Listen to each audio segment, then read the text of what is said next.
Hello and welcome to Myths and Misconceptions, a series of short podcasts talking about social care jobs. We'll be joined by Alison and Neil to answer some questions about what it's really like to get a job in social care in Scotland.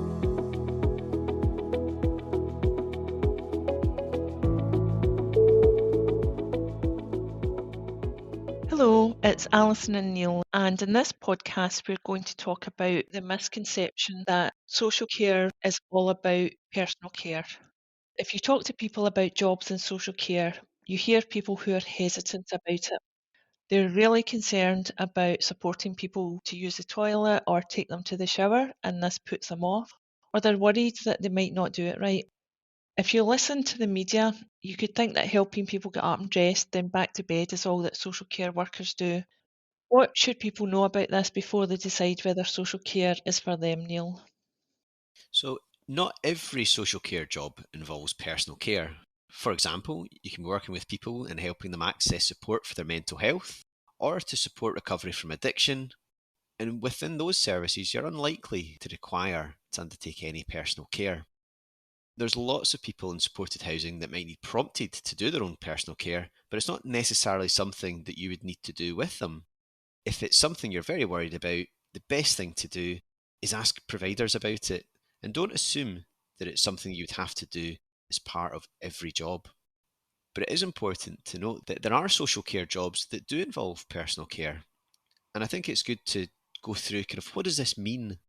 It could include anything that is of a personal nature: bathing, showering and dressing, toileting and continence management, and also looking after people's appearance, such as shaving, doing their hair, or cutting nails. All of those things could be described as personal care. But it's really important that we get the balance right when we're talking about this. We want to put personal care into perspective, but also recognising the importance of it. Most of the time, personal care is just one part of a social care worker's job. There will be some roles where you do more of it than you would others, but there's so much more to most of the roles. You might support someone to get up and dressed, which only takes a few minutes, and then carry on to support them with whatever else they're doing that morning. This is only one part of supporting someone to live their daily life. Thanks, Neil. You've just said that personal care can be a very small part of someone's job, but earlier on you talked about the importance of it. Can you just explain to us what you mean by that? Sure, we don't want to undervalue personal care. Well-delivered personal care is a skill. Social care is all about enabling people to make their own choices and have independence and dignity.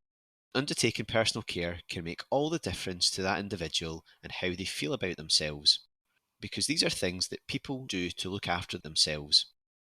Imagine how much your own routines and personal appearance matter to you. How would it feel to have someone else take over when you're brushing your teeth or choosing your clothes? This makes it a very important thing to get right. So because of this, you would be trained in how to do this properly and respectfully. You won't just be left to work it out on your own. A lot of people do worry about this when they start a social care job, but once you're trained, it very quickly just becomes part of what you do. One of the quotes that we've got from a provider is that people are anxious about it beforehand, but we've never had anyone leave because of personal care, and so it can't be as bad as people think it's going to be. Thanks, Neil. That's good to hear. If you have people who are interested in social care, but they're really worried about delivering personal care, encourage them not to be scared away by it. As Neil mentioned, although it's a very important part of the job that you will be properly trained to build up the skills to do well, it's not a part of every job, and for some jobs it's a very small part. And if it really is a concern for individuals, support them to look for jobs that don't involve personal care. In the next episode, we'll talk about the idea that social care is in crisis and why the scare stories in the news shouldn't put people off applying.